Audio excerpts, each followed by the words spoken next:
Fally Ipupa bolingo ya important na Keina biso sto e bien. Moi na pena to yoka pena biso tout na début ya carrière ya Fally koleka Keina Ipupa azate. L'aigle a donné le prénom de sa maman à Keina Ipupa. Donc pour naie Keina remplaça maman naie.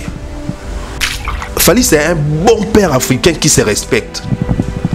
En obatba lobana na ngote. En atamukete. Ane na douleur. Il faut to que les mawa. Le loto lobato c'est pour Fally a succès. Pour Fally au hasard na. En makam auto ebité obo ebité o Fally bimisate o msupe ebimate. Qui pouvait bien coûter cher l'artiste Fally Ipupa mais 10 ans sur des prisons tu vas vérifier makam on va mon akiza lokuta carrière ici le profit. Si on t'a sali au bon on a moi na oyo ape moi na mukete a déjà adolescente. Ko effacer combo na Keina ya coûter l'autre. Le plus important au aigle obimisa. Ngai papa na yo. Na salo mabiti na vie. Bando botamati okolibe mabi na salo te salo ka ba bien na vie. Mais comme na niveau vraiment ya ko comploter na bato balinganga na exister te. Moi on se rebeller contre parents, peut-être à ceux qui ont manqué respect tout le monde sous. Mais ceux comme pendant que yo comment on s'épelle la bateau balingaba quoi sa papa na yo. Comment on s'épelle on collaborer na bango. Ça devient plus grave. Il y a passé à Fally. Et puis Vincenzo, les gars Marco 6, Vinci. À ça, mbeba mon école en France. Et il fallait ça l'aine. Ouais, bah bien monter. Et puis à l'obia monter. À Longola France, à Tinen internat à Wana Kasangulu. Et puis à mon rendez te kokité à Longola Kasangulu à Tinen à Kansampa na Katanga. Dans la minute de son oboé, Vincenzo attend à Kansampa. C'est-à-dire moi dans l'ongé Paris, bah l'ongé l'école à Paris, bah Tinen Kasangulu à mon ondia pimi na Gitcha ça va soit Gitcha bien te Kansampa. Na internat. Internat. Yo koba tina justice. Aucun témoigner ma bé pour nanga papa non pour na salut. Est-ce que ça ka pour maman nous t'a influencé? Tant maman non influencé ana. Oko za na maye l'état pour me comprendre que o to comme ça la na papa ma bête. O to comme ça na papa ma bé. To comme ça ma bé. Bouta bandi ko boma muninga liboso c'est toi c'est pas niqué. Niqué azazo bandanye mona yo. To pilo mbale boza ba parents ya maye l'été. Parce que l'on cause aussi Keina ça qu'il fallait qu'il y ait des réseaux sociaux. Alors le la parole aille oh même 9 mois oh bokonye oh qu'elle hôpital oh ça y est la devoir oh là qui sait comment retirer bande génique. Il fallait en finir la réseaux sociaux pour te faire toi papa plaisir papa aux zalaté papa irresponsable aux zalaté ouais journée peut-être oh parce qu'il a moins à devoir parce que la preuve, même dans la nous ne pouvons même pas une semaine à moi. Parce que ta femme souffre. Elle n'est pas heureuse. On vend de la banane. Banane, on vend de la banane un jour. Mais ce qui est étonnant, c'est que tu vois une femme avec un bâtard, elle élève un bâtard, un chien bâtard. Elle élève un chien bâtard. Arrête de dire ça, arrête d'insulter. Mais un chien bâtard. Non, qui est un chien bâtard? Un chien bâtard. Le fils de Néné. Un chien bâtard. Mon est Néné, ceux qui n'ont pas par exemple, dans Néné. Moi, l'on a Néné, ça qui a balaté. A balaté. A balaté, bandé. Moi, dans Zambété, mais qui a balaté. Tu bêta. Comment ça? Bêta. Oh, a balaté. Vous avez évité que Néné a balaté. Néné a balaté. Non, a balaté. Pas à moi, c'est. Oh, la qualité, mon côté, tu vas balinga.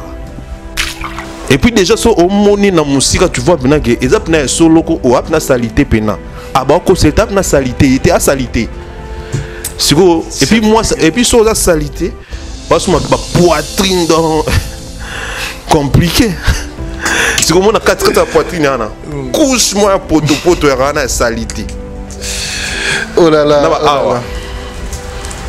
salité dans cette mobile par exemple ce que tu as au même ibalo ba salon ba ebisanga on a okota kuna ndeni wana tokota na adult tala ngai Alexis na te point na vie ya nene a bala te oh naso nani akobala moi so quoi bali oyo longola point na yo akobala te ata mutali bomo ngobali te oh yo ebité bu yo ebité tenga na ebité ah yo ebité solo na ebité na ebité trop ça semble ne te yo kobala moi so nene oh yo te kobala te on a te point na te point nene a bala te ngam na lobiam soka bali jo wana lobanga te nani na auto expliquer so ça les erreurs li beaucoup les qui na 4 ans libélé ntango bimi ça be poto à salité o ebité alors finité no baka vérité pour biso so yebi ka salité mboka moto yebi ka salité nani nga ebité ki nene à salité spiritualité. Moi j'ai dit il peut pas le faire. Demandez à Kofi de Brazza. Est-ce qu'il a déjà appelé Kofi une fois? Il n'a pas le numéro. Le numéro de Chimène, mais fermez-le un peu s'il vous plaît. Oh là là. Donc voilà. Arrêtez un peu de tout mettre sur Kofi. Kofi n'a rien dit. Ça fait un moment qu'il ne fait plus d'émission. Il n'a rien dit. Il n'a rien fait. Les porte-paroles, quelquefois, ils passent comme ça. Sans que Batina Bango, ils parlent quand ils veulent. Directeur il y a production il y a Kofi Central topé il y a fait une émission Kofi Olomide à l'équipe TV à lobby que Abi boy Abi bureau ovale mon bimba Evandi a quand même cadre dans mon moment à bureau ovale mon Evandi et lobby boy que Kofi de Brazza a loba souma ma Kofi Olomide te vous comprenez. Après, na moni madame ya vie Cindy le cœur et pas les lobby bon on a été madame ou chanteuse à l'écart lobby eza lokuta eza ba porter parole ba des fois ba les kanaba ningi na bang or aider à porter parole ça se voit clairement que ba wangani muta lobby ma muta sala pas na bien bureau val bo vendre on bo bengi route bo suspendre répéter tout ce qu'on fonctionne après mutum so l'équipe a na bureau parce qu'il faut signaler que Cindy le cœur na bureau à chanteuse ya na bureau ma l'équipe a affirmer bisoge et à lokuta parce qu'on a yé na muta na bureau to kana événement Brazzaville Kinshasa à ne pas rater Stade Massamba Débat avec l'icône de la musique africaine Yenani les chanceliers Roga les grands et les meilleurs de tous l'homme de Bokoko et Longona Extra Musica Babengi Sibino Mokolo ya samedi 24 juin 2023 à Wana Stade Massamba Débat pour na mo bangé na concert oyo et ko sepeli Sabino tout à partir ya 10h ngingo droit d'entrée 500 francs CFA pour tout 1000 francs CFA P2 1000 francs CFA pour na pelouse au kanisi to bosani bino onga mwana point noir Wenze Talangai Kintele Filou Mpila Poto Bakongo Makelekele OMS Mikalou Boya et Bele Boya Koloka la bonne musique avec le chancelier de la musique africaine Roga le grand et le meilleur de tous Balobi entre Roga na bango différence Ibaou Yena na niveau ya deux fois té Kolinga te babetelo lisolo Bozala ebele pona événement oyo boko sepela makasi avec Yemoko Nzambe ya musique ya Afrika Tokani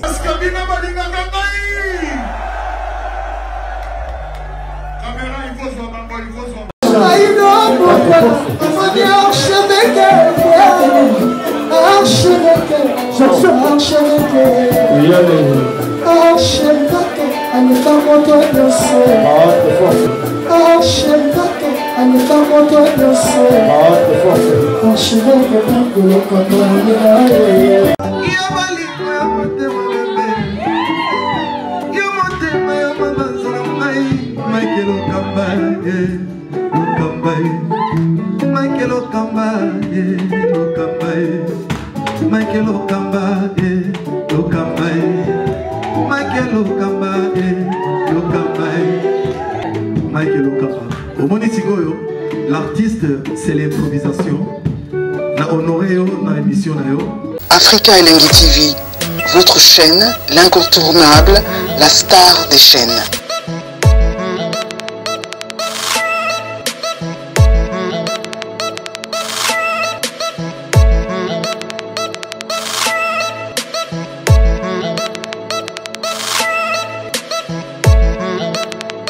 Africa Elengi TV, la magie de l'info.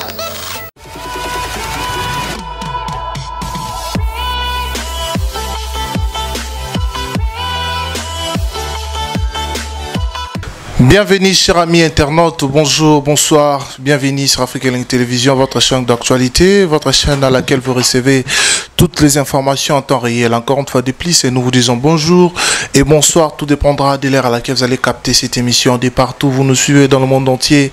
Comme vous le savez, cette émission, c'est une émission qui vous apporte l'actualité, la gaieté, l'éclairage, qui vous divertit, qui vous donne les sourires, les fous rires.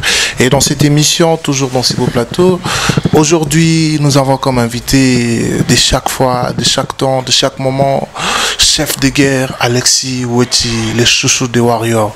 Avec lui, nous allons parler de l'actualité, bien sûr, de Fally Ipupa. Et comme il est journaliste, on va aussi analyser certains faits sociétals et aussi culturels par rapport à l'actualité où ils assurent les terrains. Nous vous signalons que Lelo Fally Ipupa séjourne à Paris, où il va déjà faire un nouveau feat avec Aya Nakamura par rapport à l'image que nous avons vue sur les réseaux sociaux. Et certainement, Lelo Nakati ya émission Nabiso Oyo. Je vous suggère de se brancher, connecter, scotcher et puis de partager avec vos proches cette émission. C'est là, c'est aussi un moyen de nous soutenir, une façon d'apporter les soutiens très positifs à cette grande chaîne qui vous donne les informations en temps réel. Alors merci à vous, un grand merci à toutes ces personnes qui sont branchées, connectés, scotchant en ce moment. Merci à tous nos partenaires. Merci à Dani Chandou, le chinois congolais. Bon séjour en Europe. Mon frère Dani Chandou et Josiane Oniende, Napesio Bambo Tebele. Un grand merci également au couple légendaire, couple légendaire Isaka Moko, na Katia Irlandouana, Marcelo Dufnois, na Arla, la mère des jumeaux, na Katia Irlande, Moutalegi Bino Zatena, ba couple tout, na Irlandouana, couple Ara Moko, les couples légendaires, couple de sa fierté à la communauté congolaise na Irlande, Marcelo Dufnois et Arla, la mère des jumeaux, na Lela Bino Fort, na Sepila, na couple na Bino Mingi. Un grand merci également à Loveline Koumambe, à Motema, Yozaka Awa, plein de bonnes choses à toi. Na PCP, Bambo Tebele, na Donna Marceline Kabelo, Maison Clé de la Victoire. Ils ont mis mon partout dans la ville à Kinshasa, na Bandal na Bloc, ils allient, ils appellent na Victoire, na côté à Bibi Play, na Vene Victoire, ils ont na Tete na Somida, et puis adresse au tout baebi na marché central, galerie Economa, local 16, au Lignos à Kabelo, à Kitoko, qualité, aucun na Maison Clé de la Victoire, il y a Donna Marceline Kabelo, Oza Mobimba, et puis na Pessimbo, na Ogi Boss Live, mon ami, et puis Shadrach Njouzi, mon nom, na PCP, Bambo Tebele, na marché central Paradoxe, Shadrach Njouzi, Yo Yangoana, et puis Bandikotou, Baza branché, scotché en ce moment. Merci à vous parce que déjà, vous avez partagé beaucoup d'akota, Bolingboye, Lelo, Alexis Weti, chef de guerre, Golobanini, par rapport à Basige Oyo, par rapport à dossier à Keina, par rapport à sortie médiatique à Fally Ipupa, par rapport à Mamoto et Zolo, Bamoto, il a fallu.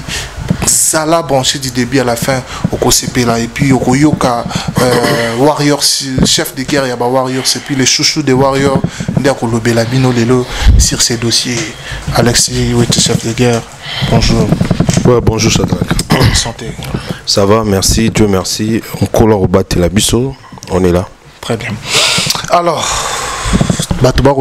déjà dans Africa Elengi Télévision, parler nayo et un mot na bandikotu au Lelo banda qui cause avec vivacité, sortie médiatique et Alexis Weti, chef de guerre. D'abord, je dis un grand merci na ba Warrior tout international, ba Warrior tout de partout. Ba Warrior il y a poto tant bien international là, ba Warrior il y a partout. Na ba Warrior à Kinshasa, ba Warrior il y a partout. Merci pour le soutien à Bango, na artiste Fally Ipupa Aigle El Rey Mago a trouvé soli monsieur le colon, le colonisateur Yaya. En tout cas merci na Bango, na ningi ba soutenir ye na ba moment tout na mamto osala na ba production na ye na ba streaming na osa mamto ya bien pour que artiste qui na liboso.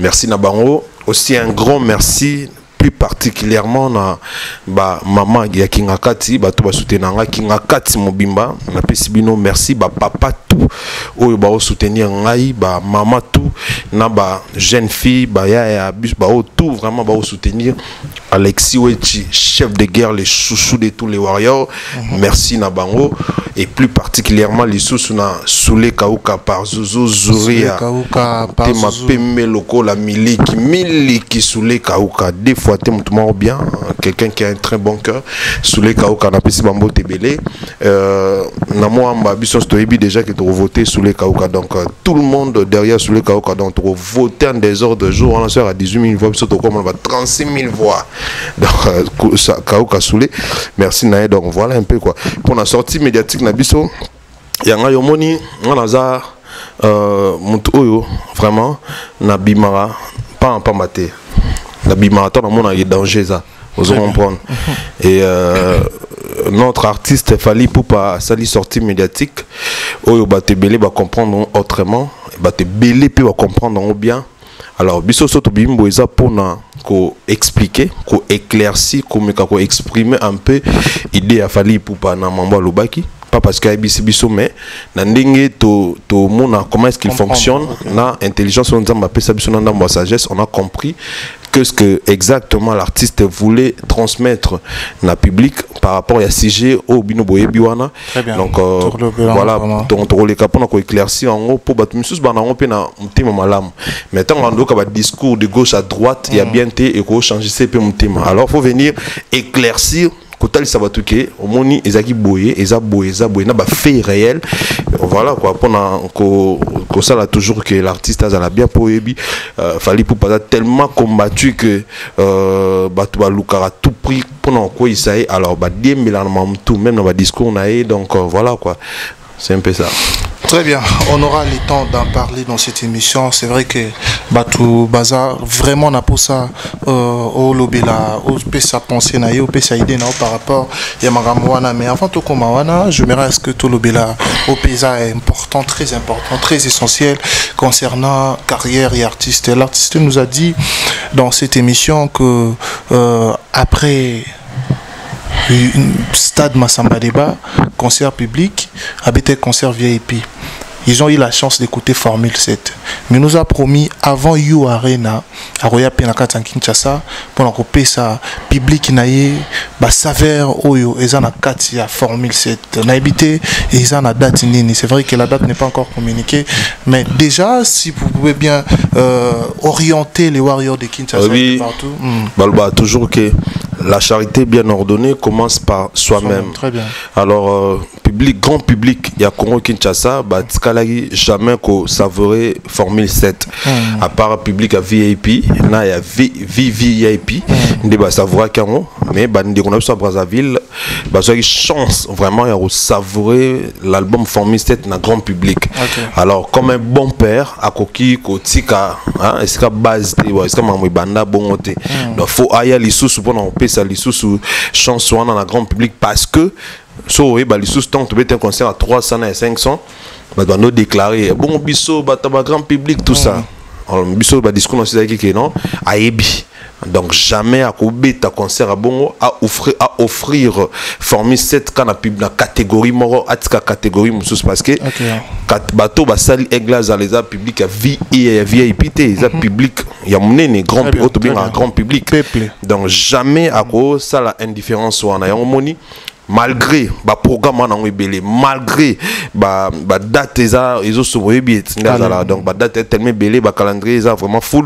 mais ça en sorte que pas quoi que ça a promesse na ba warrior na pe na ba mélomane na bonne musique ou ba na posa bongo ba savourer les sous Formule 7 na ndenge na espace moi mnene voilà raison pour laquelle à promettre biso les sous na août et bien soit lobby à quoi s'arrêter dans Ekokzama donc ndé lobby beta na août et ba beta na août mabeli wa donc nzambe so battre bus en tout cas na août spectacle particulier et spécial et ça la pour un grand public à Bawarrior na Congo Kinshasa moni lelo formé 7 mutu tout azo rêvé ayoka album wana na live mutu tout ana posa ateli maboy atala ata liboso na mona Eglo Mbele Bibi de la Renta amona Eglo Mbele ba MH amona Eglo Mbele ba Marlène amona Eglo Mbele ba SL il y a li passe ba mbongo donc il y a Steve Lema il y a Steve Lema ba SL tout ça SL voilà c'est l'amour plutôt c'est l'amour il y a li passe ba mbongo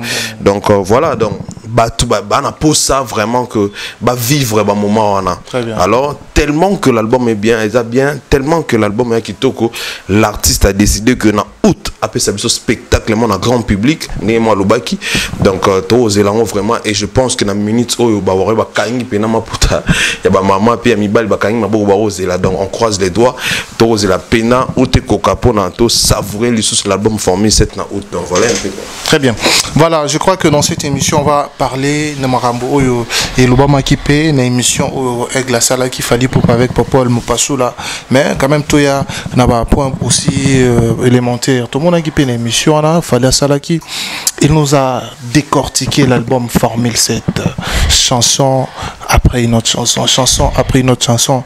Les gens ont compris les paroles, les gens ont compris la mélodie à Kitoko et tout ça là. Oh Yemora Milo Babi, Abi Fallait à prêtre.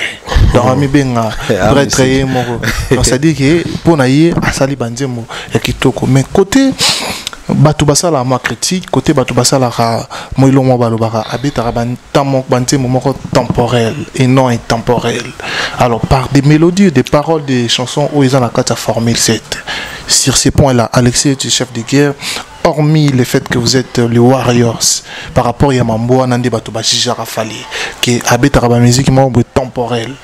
Il y a succès, il y a succès. Parce qu'il y a un discours, moi, le bas qui paye. Il y a 4 albums, il y a un bandit, mon sous-nom de Batuba découvrir en côté. Déjà, avec l'un, il y a un succès. Tout le monde avec l'un, il y a un succès. Mon sous-nom va découvrir en côté.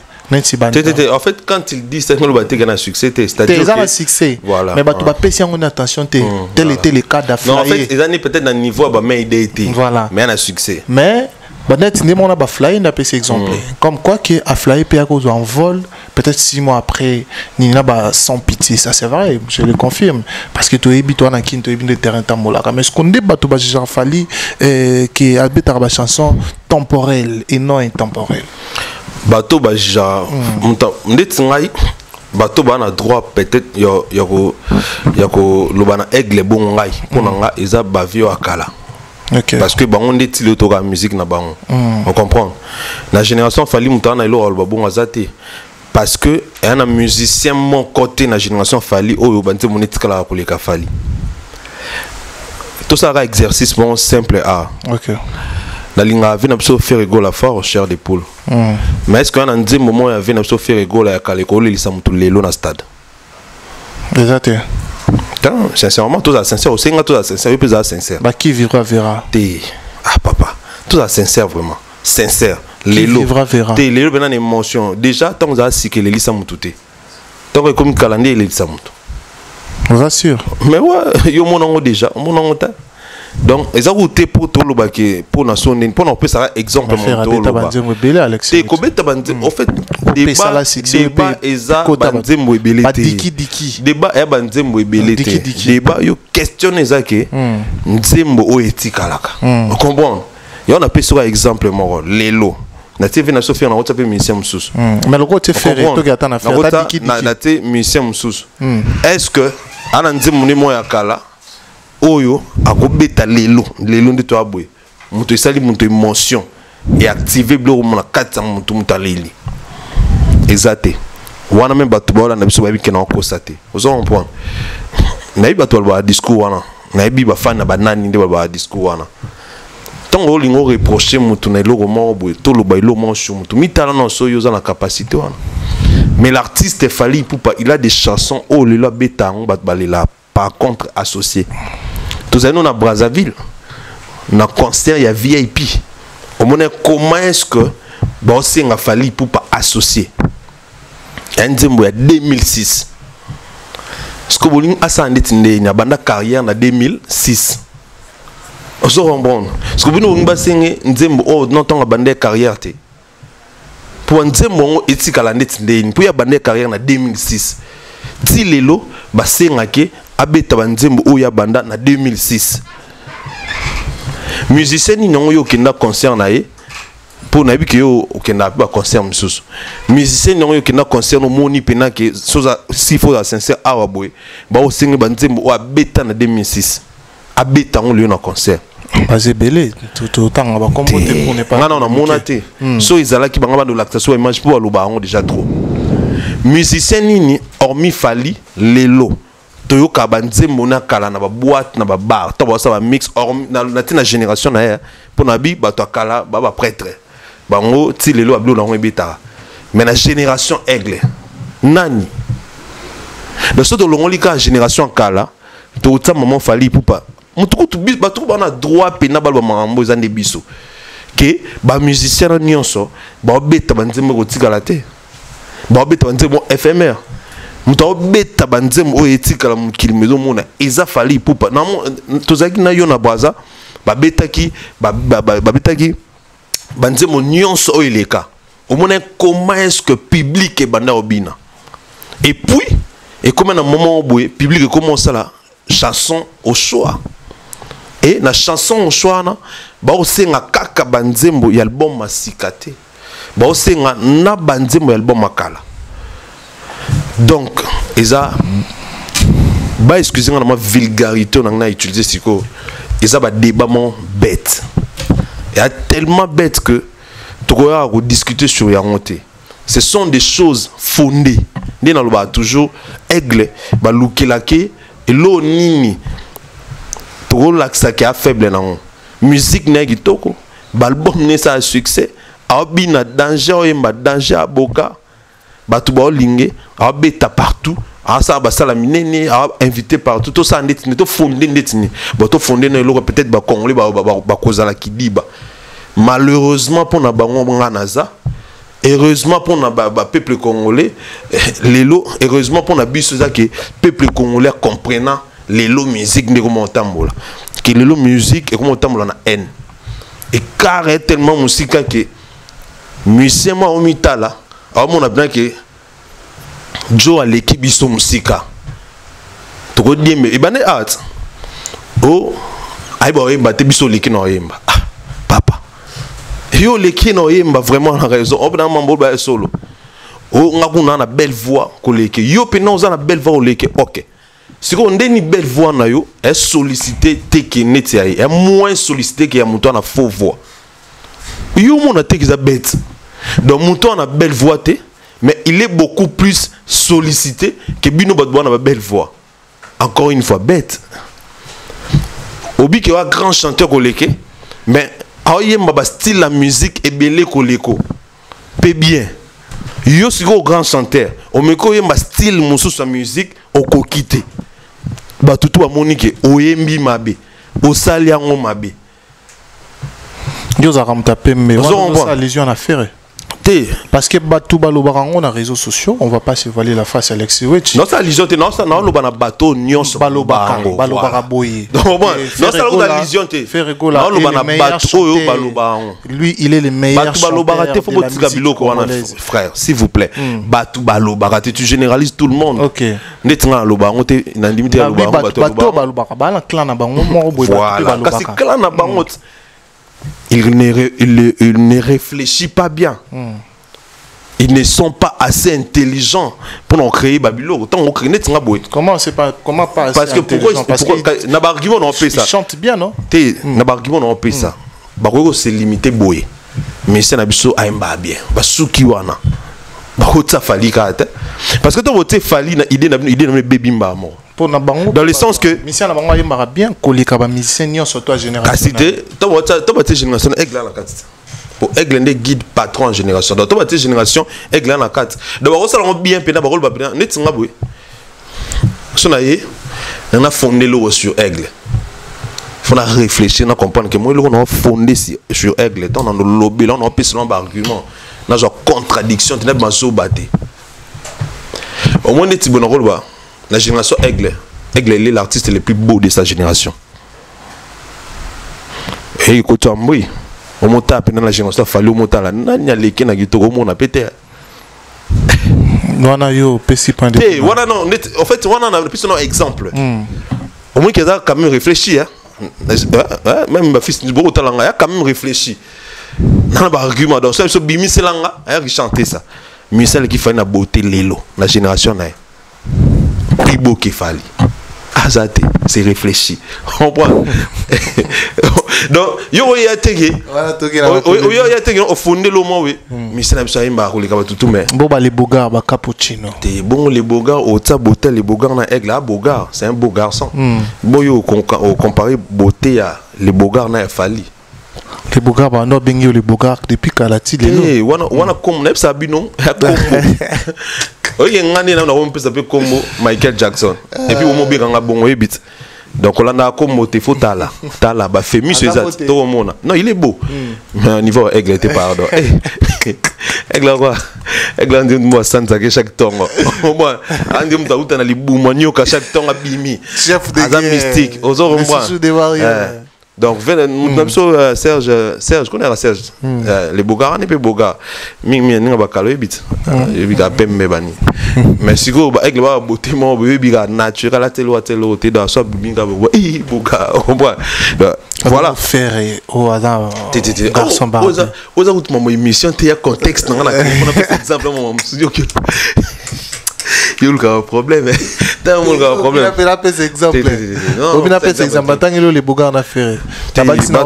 Tu peux noter qu'à faire. La vaccine a attaqué. Non, non, on reprend. Après, la beauté d'une personne dépasse celui qui l'aime. Mais, si gros, bisous tout le monde.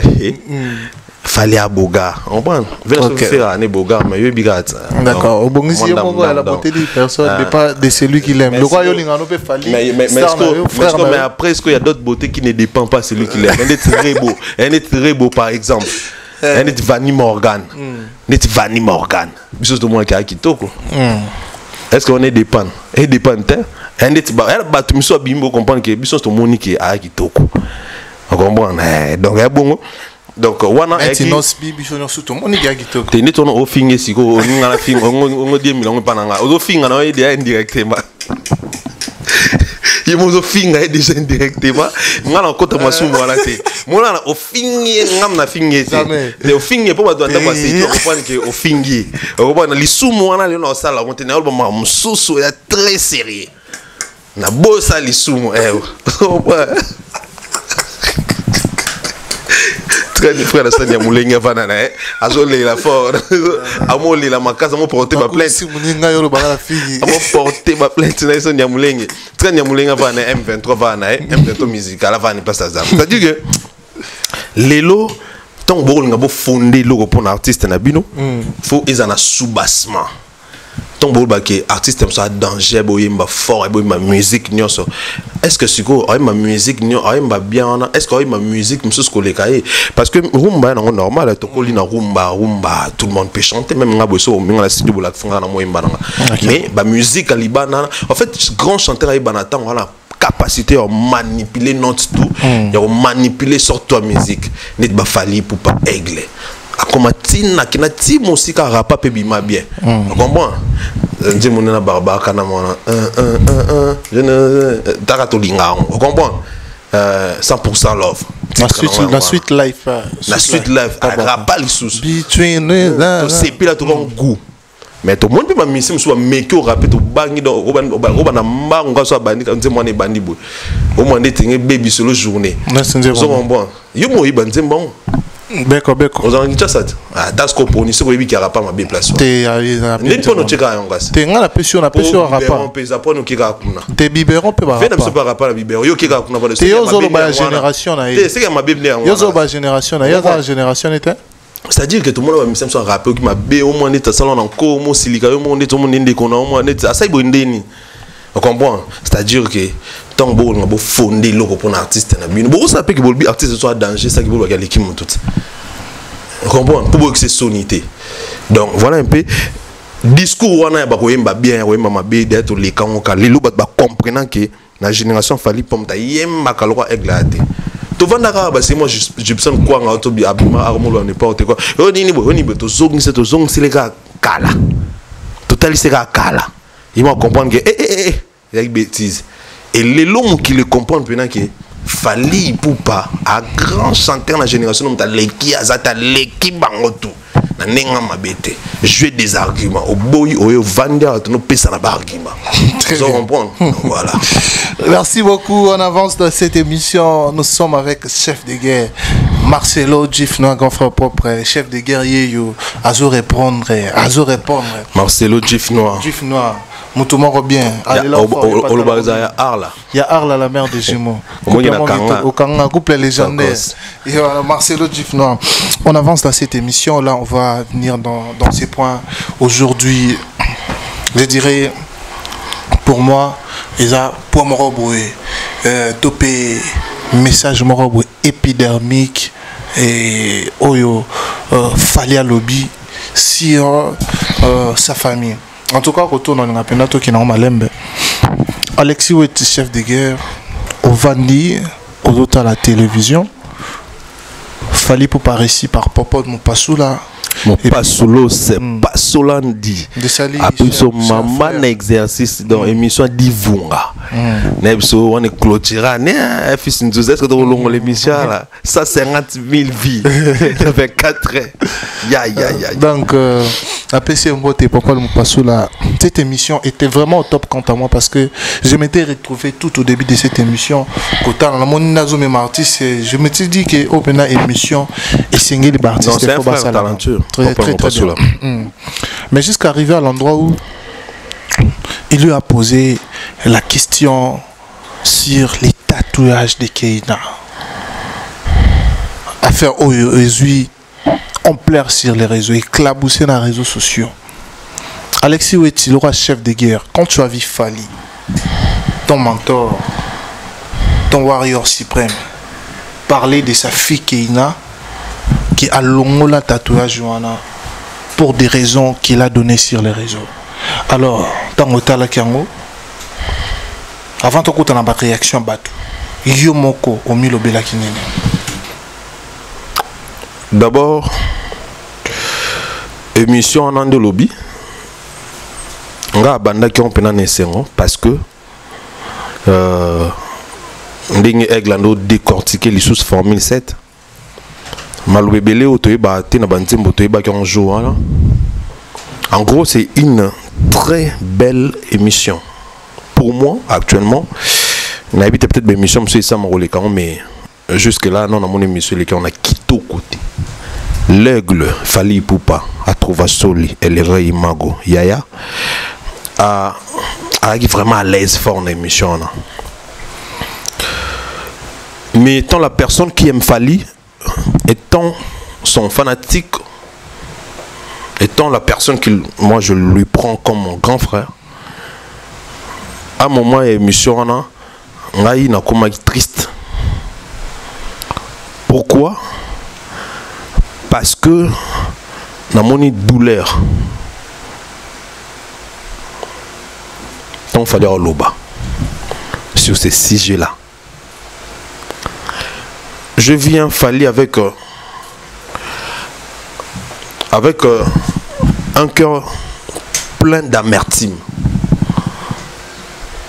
À cause s'exprimer dans un regret immense et puis une douleur. Na sa émission mo lobi na bike boy Shadrach biso to na bana siko ngande na boy na mwana nga pa moi siko ne Kairos ma chérie ma Kairos na sala boy pona bokole ko bana zana libumu ti abimi ti azokola ti akomotanga siko ibisot na ngapna mona tanga na école bien na futa minerval cher maintenant mtambo monter mwana kola bien mwana kina ba vacances banini akina ba restaurant akina ba G, c'est-à-dire que na sala pinza effort na kolisa mwana ngana bolingo mo ba kola na bien sans complexe. Fali Ipupa bolingo ya important na Keina biso stoye bien. Moi na pena to yoka pena biso tout na début ya carrière ya Fali koleka Keina Ipupa azate. L'aigle a donné le prénom de sa maman à Keina Ipupa. Donc pour naye Keina remplaça maman naye. Aemba pe na nzembo. Liputa. Sans toi nazanga mama nazanga papa nazanga mama nazanga Faustin nazanga mama Monique natikala na Keina. OK. Nazanga mama Monique natikala na Keina. Keina Monica. C'est-à-dire que pour na Fali le fait que amour na mwasa liboso. Amour o ko continuer te pas maman na pour nature to penzamba decidaki a continuer yango pa mwana liboso ya mwasi. Pour pene qui est bien a su komba maman na e a pesi mwana e. C'est-à-dire que Fali Ipupa a na bolingo immense, c'est-à-dire que ana bolingo ya maman na ya mwana na e asangisa pa mwana na Keina. Ando lingé pas lingake. Pas lingake tilelo. Attendez ba classe à policier dans PC pena ba condition tout aux parents côté à moi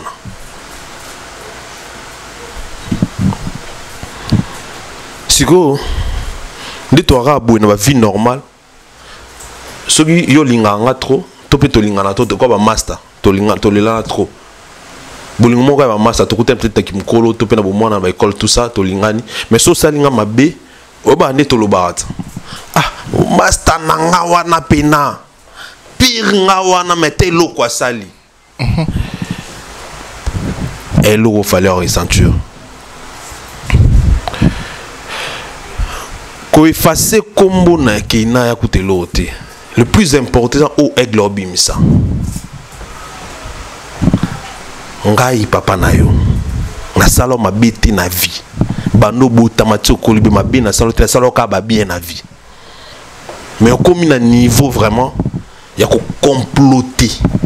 Na bateau balinganga na exister pour peut-être un chose à manipuler. Ça fait plaisir na maman na. Peut-être parce qu'on va manipuler quelque part. Il faut ça la plaisir na mutu mususu. Au bout ça nika que ndenge parents on a parents on ndenge pe na parents non. Et là ça li Fali Ipupa aigle passe na maman tout eza comment on a que eza mwana imutu à se rebeller contre eux. Moi on a se rebeller contre les parents peut-être à ceux qui ont manqué respect tout le monde sous. Mais ceux comme pendant que yo comment on s'est la bateau bon ba courir sa papa na yo comment on s'est on collaborer na bango ça devient plus grave ya on a pas ça Fali pas lo bien on peut après si baline tout. Donc, ton aigle s'exprimer bon, à s'exprimer vraiment dans mon thème. Sans apparent, il faut qu'à passe. Il faut vraiment qu'à passe. Et puis, il fallait pour parler que tout ce qu'il a voulu, il a éduqué banae. Il a kaka éduqué banae. Alobi bien alobi, on a sali. Il a valable pour na bana nyonso. Et si aujourd'hui, Marco 6, pas un grand garçon, ce qui a la même chose, non, ça a caboué. C'est-à-dire que, à Ozoba, on est tout à point d'égalité. À Baki, c'est les sous. Vous appelez solo, on a un solo. Ce qui, on a 5 bana, 6. Mi balé, on manque de respect, tiki baron, il y a 4 batika lipé. Bon, manque de respect. Ça, c'est vrai. Donc, si tu comprends bien, démarche à Fali dans ma moine et Kamoko, Kolinga Bani Bazani n'a droit, chama. L'éducation. Bazana éducation. Bref, nous avons révélé locaux. Et puis Vincenzo, les Marco 6, Vinci. À ça, mbeba mon école en France. Et puis il fallait ça l'aine. On va battre bien en terre. Et puis à l'obia en terre. À Longola France. À Tinen internat à wana Kasangulu. Et bien mon rendez te kokite à Longole Kasangulu à Tinen na Kansampa na Katanga. dans la minute on reçoit nos boy Vincenzo attend on a 400 pas c'est dit moi la longue Paris ba longue l'école na Paris ba tini quand on a mon dia pimi na Kinshasa ça soit Kinshasa bien te 400 pas na internat Vincenzo en internat en internat ah na RDC en internat vous comprenez donc tu vois que c'est comme Fally c'est un bon père africain qui se respecte en obatba lobana na ngote en atamukete ane na douleur il faut to que les mawa berer oyo moi nani asali il faut batba yebapé que eza berer oyo engesi sa carrière à Fally le loto lo bateau c'est pour Fally à la succès pour Fally au hasard na et na makam auto ebité obo ebité o Fally bimisa te o msupe bimate qui pouvait bien coûter cher l'artiste Fally pour pas mettre 10 ans sous des prisons tiba vérifier makam mon akiza lukuta carrière ici le kufi si on t'a sali au bon on a moi na oyo ape moi na mukete a déjà adolescente na mito ne to roloba boy mutu nyonso amitia na place à Fally na mamonga na roloba po eza solo a mona ke a réagir de la même sorte ah biso mona nkutu parents ba senté moi na bengani moi ni na ndao po ba senté moi na la libanda ya moi si a bengani na po la libanda na moi libanda moi qui va ne se pas tata moi se pas na tikanda papé kita à combien plus forte raison moi na oyo yo beaucoup la olinga parce que parents tout arana ba projet sur moi na tant beaucoup la moi na arana ba idée que moi na ngofa za boya za la boya siko pour na querelle moi ya papa na maman moi na oyo olinga moi na oyo kolisi biso mona penaki anniversaire keina avec cadeau ya montre ya Rolex $37,000 serti de diamants $37,000 yo pesi na prix ah papa basala ndeni parce que quand moi na wana appé déjà mon colo réglé à aigle albion très bien bi bon après bana basi bana complicité na maman na ba maman na bon certes mais cela n'inclut pas que moi na la paix raisonnable ndeni ngana vivant boy na bota bino na bokola bino ba audio eza ba tutu ba yebike falati na tilelo passion alimentaire pour na ba na mam tout mais vous acceptez que baloba kena kufa pour na salibino nini vous êtes allé plus loin ya koba tina justice aucun no témoigner ma bé pour na nga papa na pour na sali est-ce que ça rapo maman nous t'a influencé tant maman na influencé na okoza na mayele ta pour moto comprendre que o to komo sala na papa ma bête o to mo sala na papa ma bé to mo sali ma bé oko comprendre monter et surtout que bana poto bana vitesse ya okola mo ba vitesse na maman ya okola ba iba maman avant vous comprenez donc Fally pour nous le bana douleur wana anu bana passi wana pour ça moi na jamais akolinga azana haine contre moi na tolinga te à moi na makila na ba lié à vie comme ils sont liés à vie. C'était pas une exposition ça. Non, c'était pas une exposition, c'est quelque chose où elobamara trop. Il fallait quand même regarder version Fally parce que moi batali boso bolo baki alobarate avananie makamon tout ça tout batu alobarate et faut boy baki fallait ça montu succès peut grandir né bat nous sommes mon net ange bat nous sommes mon net tarasu mutute ke net nebiso de rabuya asu bongote té ami kotani ba discipline makas azamutu c'est-à-dire que il encaisse beaucoup. Je me demande est-ce que na bat tout na ke situation comment est-ce qu'on vivra comment on a que na mon tour expliquer moi nano à comme na niveau qu'on comploter tina ba youtubeuse ba youtubeur ba salir image à papa nae ba salir image ya bande ko nae on a keina et puis aza à l'aise pourquoi parce que maman ba émotion na ye ba kanda na ye ba jalousie na ye à transmettre pas na bino et bino peut beaucoup na kata berana mais tant maman na te au salama beaucoup quand tata une fois te que bomi tout na vraiment bino mobana bon à part ba problème ya papa na maman papa sali biso nini papa asali biso bana nini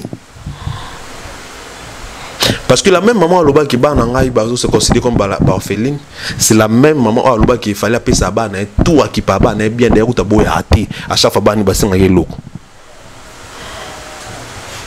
côté où ta discours on a moto comme manité parce que il y a des discours déjà on s'en comprend mais ce koto oyo donc en gros pour moi Fally Ipupa tant on a bon on a na bolingo na pasi. Ok. Au moins on a linga décevoir yo au balamba régler na passe après si biso ba ligne ba grande ligne après si pena opportunité pour mamouessi là il a donné une occasion à Nord à sa famille à ses filles de se réconcilier de leur dire que na lobarate mais na lobi passe une place ni bosalanga passe place ni boshokanga. Tout ce que moi je peux dire, na ba ser na biso wana. Ba na occasion siko na maboko. Ya ko luka ko se réconcilier na papa na bango. Toza babantu, to matato kita. Ba ça la guerre jamais na bato babotio. Atanga mutu mo epsanga mutu abotio ataza na tort. Okoki jamais au sa guerre nae. Ndambassé. Très bien. Donc ba luka moyen ba ya ko senga pardon ba ligne tout papa on va ici bango ke ba ko fisanga bolbe loté ba papa en tout cas limbi sabiso to reconnaître to sala ma be côté ana bogeno témoigner na justice na sala bino loté bogeno tembolinga bo témoigner ma be pona na justice na sala bino loté papa to reconnaître en côté ana limbi sabiso baba ni ondima baba ni bo collaborer na bateau balinga ngate pour na bo ma carrière nanga papa to reconnaître limbi sabiso position stobi que solo c'est une occasion à non pour tout silisa makambo une fois pour toutes na minute on dit ba bal ya na maboko ba keina parce que fallait le ba qui que ça mamna yo mon après le ba émission que ça va featuring na ba ayana kamura à que ça mamna. Donc là ici on ne vient pas pour condamner qui que soit tout le bel ka ba fait très bien tout le bel discours ya Fally. On n'a pas aussi le temps de condamner ce mouton à tout ça. Comme on attend, il y a réparation au tal ça va ser na biso ba keina na Kelia. Bon Kelia c'est une petite fille. Bon pas une petite parce qu'elle colle déjà, mais Keina on a déjà ma vingtaine d'âge à comprendre que elle a déjà 18 ans. Elle a un rôle moro nena ko jouer na makambo aussi surtout dans moment où. Très bien. Pour bazaba nae. On se comprendre. Donc voilà. Très bien. Merci beaucoup. Je crois que Tolandi, réaction à chaud. Il y a Alexis Ouetu par rapport, il y a dossier Oyo, il y a Fally Ipupa, impression naïe et puis réflexion naïe sur ces dossiers en tant que les chouchous des Warriors. Mais on va aller un peu analyser Nabazon dans mon sous parce que Ekolobama paie moins trop. Que il ne prend pas ses responsabilités en tant que papa. Parce que déjà maman n'a pas déjà lobé la caron. Maman n'a pas lobé déjà lobé qui n'ont fallu en tout cas baba n'écoute pas n'a pas comme pourquoi au moutandi à chaque photo c'est naka après ça a besoin tout long déjà. Mais ce qu'au côté bah tu vas lobé que si peut-être que la fille de Fally a se changé à Didiston. C'est-à-dire que au Didiston a ça na ba réseaux sociaux sur Instagram qu'on soit même ba riposte il y a père naïe côté une question de vouloir éternuer à l'image de son père qui est confié en fait comment on a confiance à la vidéo alors bah Didi c'est ma fille. OK. Tel était le cas de Ferre Gola avec Davina Gola ou écoute ba Alexia na ba réseaux sociaux allo ba ma bé à papa naïe problème monsieur Izana problème sous vraiment ça. OK. Dans le sens qu'ils ont cas très différents. D'ailleurs tout ceux qui disent tonnes na habité selon na mon a dit tonnes azala. Ceux qui ont Keina même sous mamou bimata pour 10 tonnes na mon là même si on a payé sa maman va en géant. Comprendre? Parce que Baka est vraiment différent. Na linku te kota kombo ya ba musicien ce soir parce que y on habite ba parce que ba réfléchir. Il y a fallu ça l'exposition par rapport il y a fallu ça ba binga ba coup de culture. Ba combat, ya ba choc de culture en fait. Fallait aligner que ça bana culture bien éduqué africaine tout ça. Il y a ba tout ça ba kamisu ça ba kama otoko loba c'est vraiment différent. Et puis OK qu'on analyser de l'autre côté moi ba pena na raison silica. Parce que ce côté ici fallait être que ça ba ni ma bêté. On comprend. Biso tout le monde qui côté tout le monde qui là problème à joie, problème à jalousie, problème à kanda, il y a maman qui influencé bana. C'est vraiment autre chose. Sans pour autant dans l'obila, bah Diddy Stone, topé, bah Ferrego là, mais bah cas est différent. Un neti, net bah comme sur le bas, et puis papa Nabino a trompé maman Nabino na boy, a trompé maman Nabino na mwana musala. Bon. Et puis à ceux qui ont officialisé bolingo na mwana musala na miso abato. Donc Didier a 1000 raisons silika parce que ils a bon na Didi par exemple. Donc au monde que mutuana azana 1000 raisons silika to bana wana bana 1000 raisons silika pour esa humiliation monde osé de tout le monde. C'est-à-dire on a moi si au bala on a alliance na libour mais tromper na mwana musala. Au tromper quand on a musala monter me trompa qui na bana musala et cette fois-ci au bimi si on pena na poisaki mwana musala au plande mta comme moi sinanga au moins te que attendre na ki bana ya maman on a photo silika bana ba raison na baron ce qui n'est pas le cas baka est vraiment différent et on a le baki congolais faut ça les fort et réfléchir otalaki ka ko mazo baka monsieur ezake baka monsieur abenge papa ndalingia a violé moi par exemple.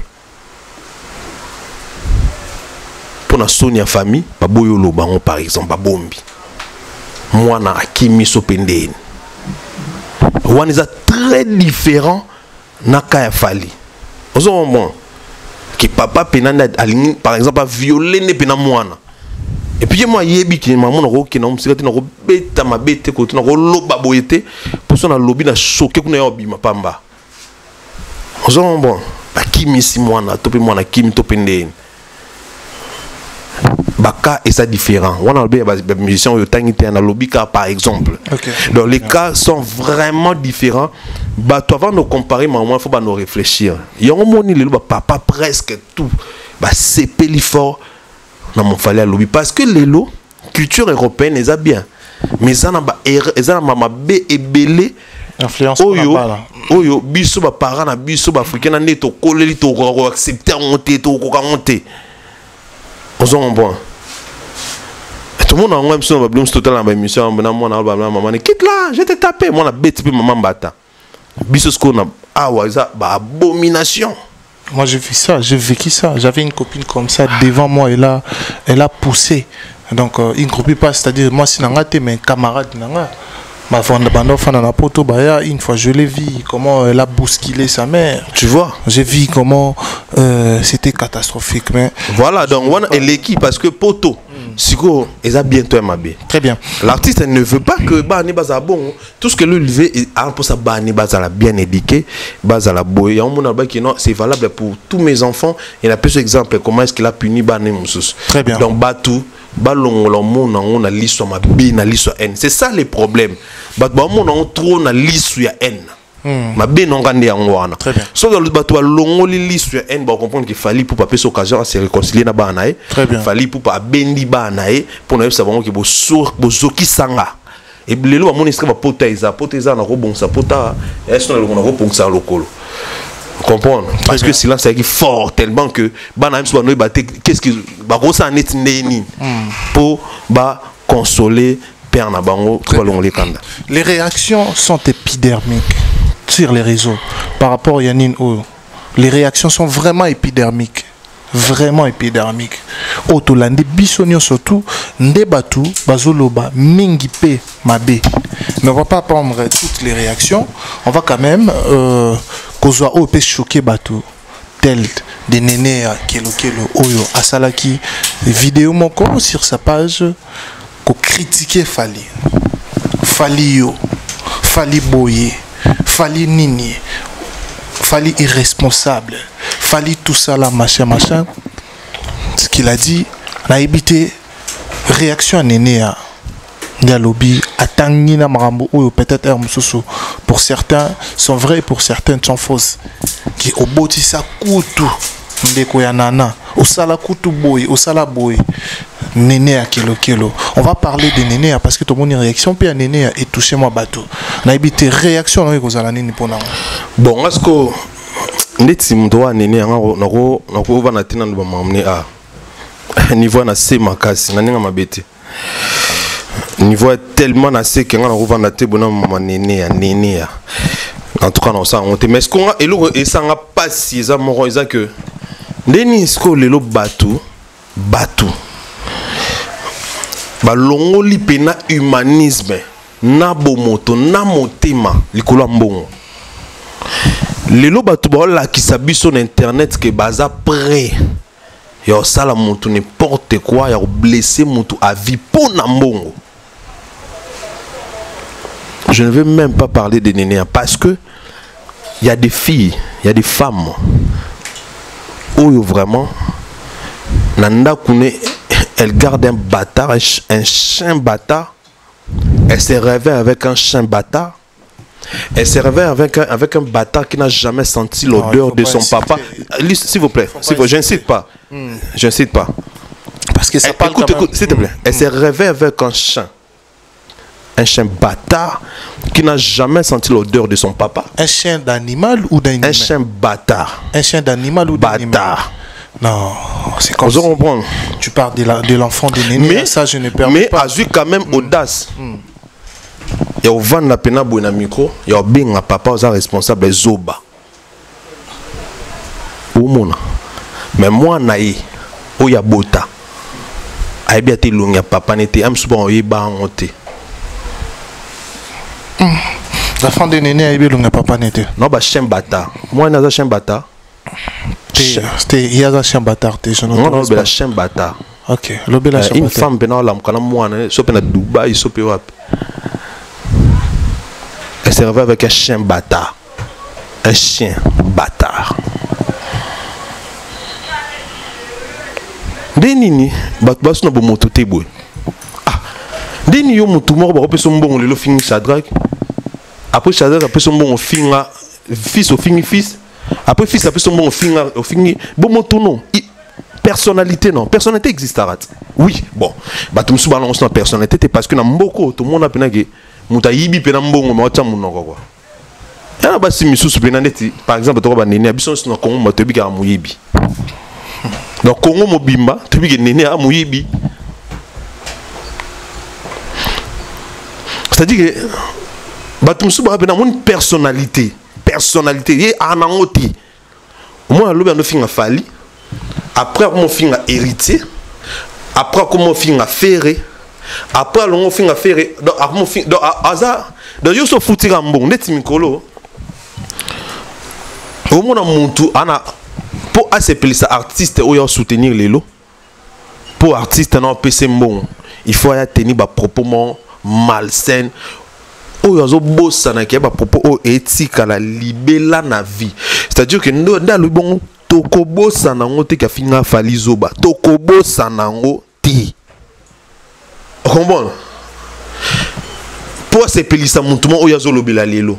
Pour arobalukila ne mutana lobby sûr et certain. C'est-à-dire pour nambongo, au moins il y a mutada prêt à tout faire. Pour le respect de la femme. Les tinéniens n'en répondent pas. Pour le respect de la femme. On peut respect, il y a moi aussi. Néné on répond pour nous le tellement que nous choqué tout fort. Très bien. Comprendre. Donc choqué pena batou. Ma bien Mozanine. Non le bon Ataye choqué te mais choqué batou. Et pour choqué ta bande on a pour ya message non. Mais il est choqué. Right. Si on a choqué. Après, moi, je m'en fous. Attends, je m'en fous. Comment? Non, l'occupé a tellement bassesse que nous l'avons honte. Mais ce qui est étonnant, c'est que tu vois une femme avec un bâtard, elle élève un bâtard, un chien bâtard. Elle élève un chien bâtard. Arrête de dire ça, arrête d'insulter. Mais un chien bâtard. Non, qui est un chien bâtard? Un chien bâtard. Le fils de Néné. Un chien bâtard. Le fils de Néné. Ok. Un chien bâtard. Très bien. C'est-à-dire que tu as un chien bâtard chez toi. Tu te réveilles avec lui, tout ça. Au cool, c'est un chien bâtard. Et bon, on va papa Koufa en fait. Parce que yo monati. Après ça exemple, si tu pars d'elle, après ça exemple, pe que yepé à Kindara na mobile na el kolo mobile après. On a le banaïté ndeni otakai. On le banaïté. Tiens le banaïté. OK, c'est bon. Moi aussi, il y a solo mapeka makasi. Pas beaucoup la chien bâtard. Vous comprenez? Mon est néné, ceux qui n'ont pas par exemple, néné. On a le néné, ça qui a balaté. Abalaté. Abalaté, abandé. On a un zammété, mais il y a balaté. Bêta. Comment ça? Bêta. Oh, abalaté. Vous avez évité que néné abalaté. Néné abalaté. Non, abalé. Ah, ça, moi aussi. À la qualité, mon côté, votre balingara. Nandéné. Abalaté, bêta. Bon, mon bala, bota, qui a bota. N'est-ce pas, na point, na vie, néné abalaté. Oh, Té, oh, nous avons ça ngate pour balaté ça non. Yo non, ana réputation qui a muibi. Ana réputation qui a solo. Ana réputation sur le batanga basoi. Ana réputation sur le batanga soi bila munoko. Ana réputation de la salité. Ce que ça mo bali nini, oh bala moi c'est bon. Et puis déjà so au moni na musique tu vois bien que ezap na solo ko o apna salité pena. Aba ko c'est apna salité, était à salité. Et puis moi et puis sur la salité parce que ma poitrine dans compliqué. C'est comme on a quatre la poitrine ana. Couche moi poto rana salité. Oh là là. Salité dans cette mobile par exemple parce que tu as au même ibalo ba salon ba ebisanga on a encore comme ndeni on est au na dalt na dal pena ya kaka quoi parce que net moi ça bon pour toi salité na loboko parce que ebisanga ebisanga ba tu ba lo baleti ebisanga ba ça permettre ebisanga non est-ce que moi ça bon à ko bala Azam moi si. Tout ce que moi je sais Azam moi si. T'as la Alexis. Na te point. Na vie à néné à balade. Oh. Na so nani akobala moi so quoi. So bali yo donc la point na yo. Akobala te. Ata mutali bomo le mobile te. Oh. Yo éviter. Bou yo éviter. Tenga na éviter. Ah yo éviter solo. Na éviter. Trop ça semble là. Na éviter. Ne te yo kobala moi so quoi néné. Ah moi si. Ah yo. Azam moi. Au décevoir nga. Oh, on peut se payer. On peut se payer. T'es néné peine à balaté. À balaté. Et puis on va les chien bata et naniam. Au moins. Tout ça t'es. Toi qui es dans sous ça. On va aller. Neni yo refinga falizoba. Problème wana. Neni yo refinga mtoka falizoba. Yo refinga mtoka falizoba neni. Toi changer dossier pardon. Toi changer dossier. Vous éviter néné à balaté Shadrach. Ngana te pena point na vini o balati la tata likolo oh mamozo bimala tata likolo yite o balati on a te pena point na te point nene o balati ngam na lobiam suka balizo wana lubangate oh nani na auto expliquer so ça les erreurs li beaucoup les qui na 4 ans libé nton obimi ça be poto à salité o éviter alors finir te no baka vérité pour biso so yibi ka salité mboka moto yibi ka salité nana nga yibi te ke nene a salité on va aller tuna kerit on va aller citer tuna kerit ta kotina mambo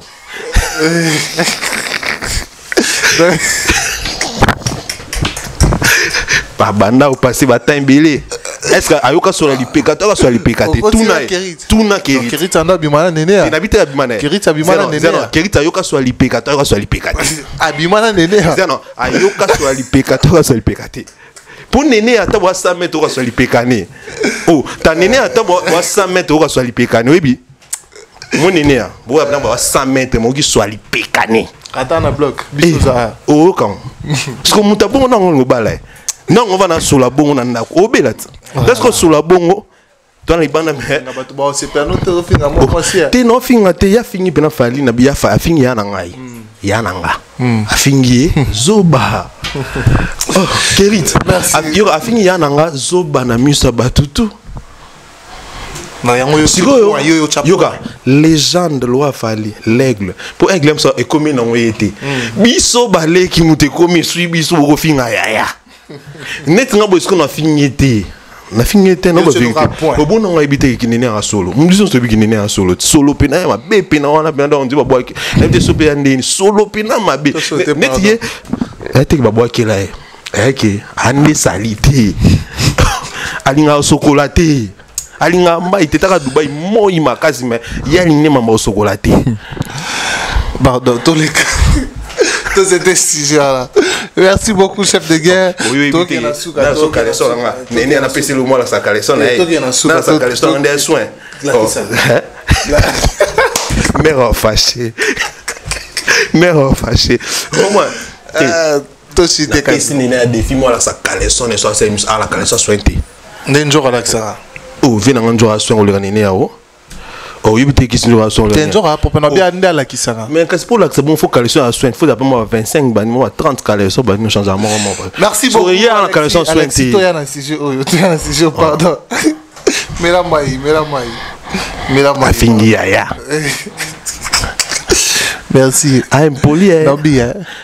On a toi y a un sujet à souka, to chité. Parce que bon ça déjà si n'est pas rechanté ça, qui te remis vraiment dans souka. Interdiction formelle par les directeurs des quartiers latins et dit Oyo Asalaki pour la Kofi de Braza Ali Kakalisus na comédie na combo ya Kofi Olomide. Je pense que tout le monde a qui l'Olenge Kani et Ezoaki en plaire. C'était aussi une décision trop épidermique et surtout très négative pour certains. Entre culture et Congo Kinshasa na Congo Brazzaville où nous avons même vu Roga Roga, l'emblème de la culture de l'autre rive, à télémer les décisions à apprécier en côté. Bajo, ton mon IP Cindy Leke qui passera sur TikTok pour dissocier la sortie médiatique des directeurs des quartiers latins et Kofi Olomide. Ma belle maman dans mon côté qui risque de xénophobie et les autres non c'est pas la honte pour na bon. Ok. Oui vite maman il est déjà entre Bissona Brazza comment ça est fort pour éviter ba bloraboy. Moi je n'ai pas commentaire au bébé sur la na pour ça que tu as condamné mon tout mais le comme moi c'est à moi que directeur il y a production il y a Kofi Central topé il y a fait une émission Kofi Olomide à l'équipe na TV à lobby que Abi bureau ovale mon bimba Evandi a quand même cadre dans mon moment là à bureau ovale mon Evandi et lobby boy que Kofi de Braza a loba souma ma Kofi Olomide on comprend. Après, on a moni madame Yavier, Cindy Lecoeur, et pas Lecoeur Lobby, bon, on a été madame ou chanteuse. À Lecoeur Lobby, et ça lokuta, et ça porter parole, des fois, les canabanings or, aider à porter parole. Ça se voit clairement que Wangani. Ce n'est pas bien à niveau. On a la fois passé. Mais c'est ça les problèmes. Justement, c'est ça les problèmes. Deni mutalobi mutasala pas bien bureau val. Bo vendre on bien écouter bo suspendre répétitif quoi en fonctionne. Après mutumsa l'équipe a na bureau parce qu'il faut signaler que Cindy Lecoeur na bureau à chanteuse. Il y a na bureau ma l'équipe pour affirmer bisoge et à l'okuta. Parce qu'on a y na muto na bureau to kana. Et c'est vrai que baloba kian mais ba s'excuser sur moi ça. Comprendre ma beza que ma beza batumsu ko bonga batumsu se plaindre en honte comprends sommes dans mon lipa ya sepelité surtout que sur les cachets tout ce que mon zone aura na moi nit boko kan. OK babeka wana ya omoni ngalo ngokondani makasti ngo bete on CTT parce que tu as tellement bien abandé qu'on a biso braza ke ndeti ngabe kuna ba lelanga fort ngabe na lela bango fort donc so lelo xénophobe côté entre bango par exemple na ba Koffi Olomide même biso to à l'aise pénaté bon xénophobie mais so rancune par exemple côté même biso to que ba braza to à l'aise bien qu'il a on bisoté. Donc moi je demanderai à ce que Banimam soit braza va très blou on a coulé tout en tout cas il quoi les canaux TV en considération ali capé sur le bac non tout tika toi famille toi bandeko ya rapé bon biso que n'a pas parlé même de la xénophobie ou de rancune. Pas de xénophobie c'est qu'il a fait là c'était un leader d'opinion la seule bic comme bayoka.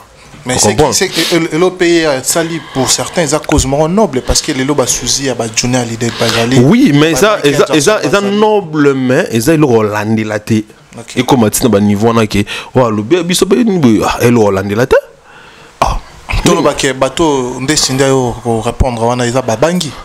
Oui, après moi on était véritablement au banc. On comprend tu peux non comprendre TV c'est en a comme ba bassesse mas tout ça tellement monene.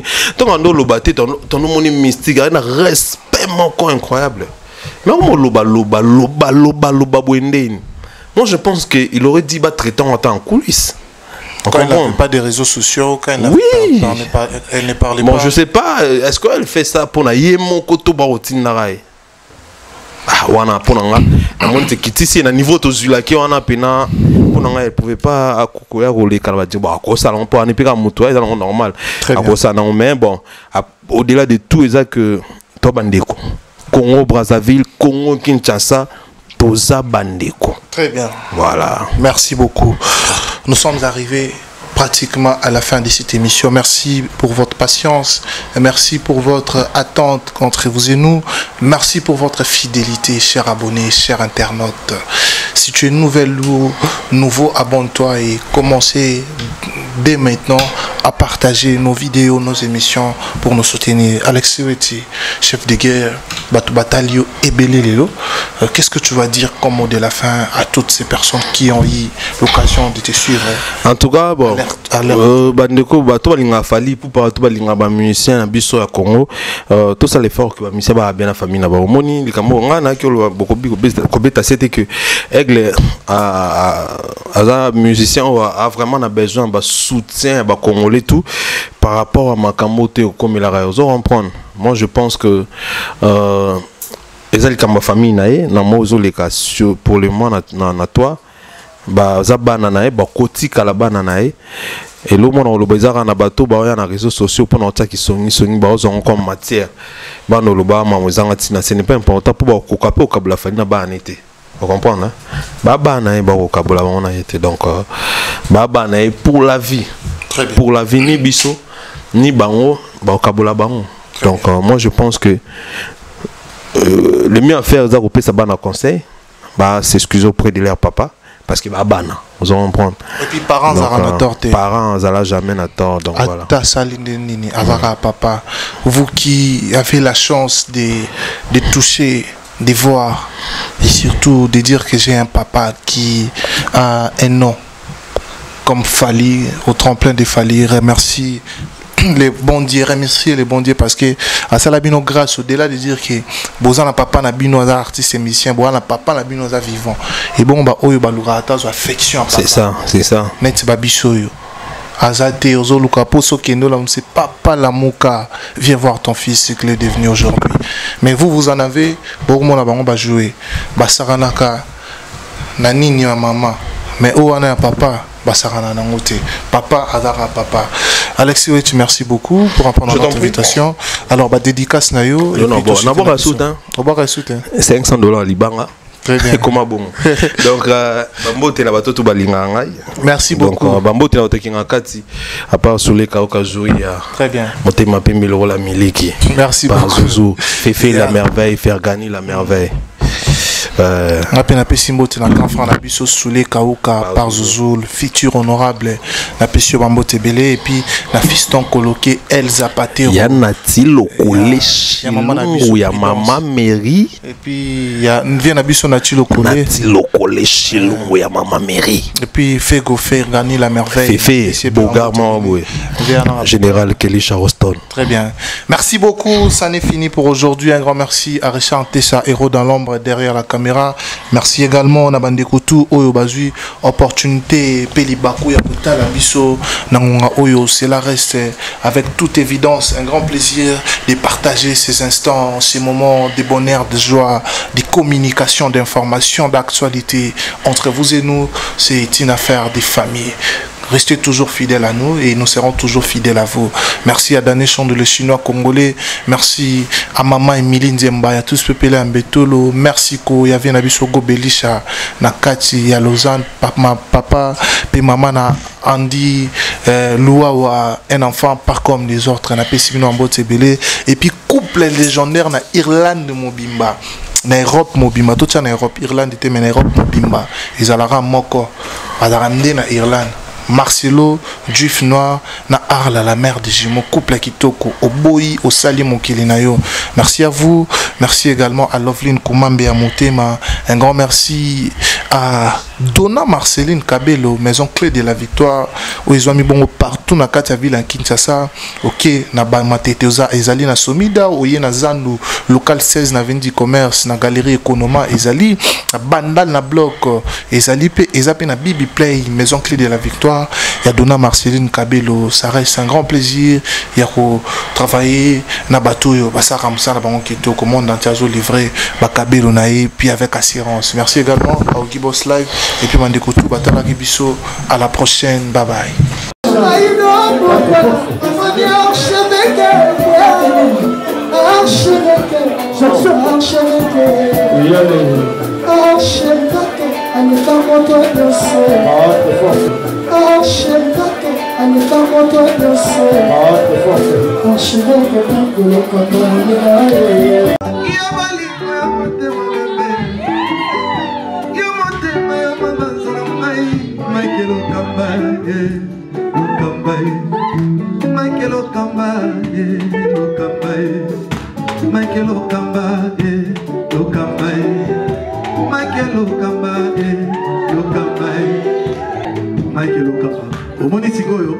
L'artiste, c'est l'improvisation. Na honoré dans l'émission.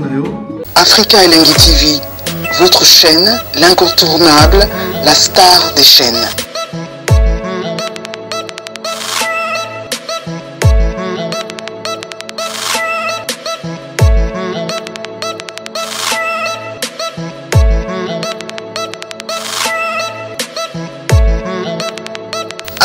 Africa Elengi TV, la magie de l'info.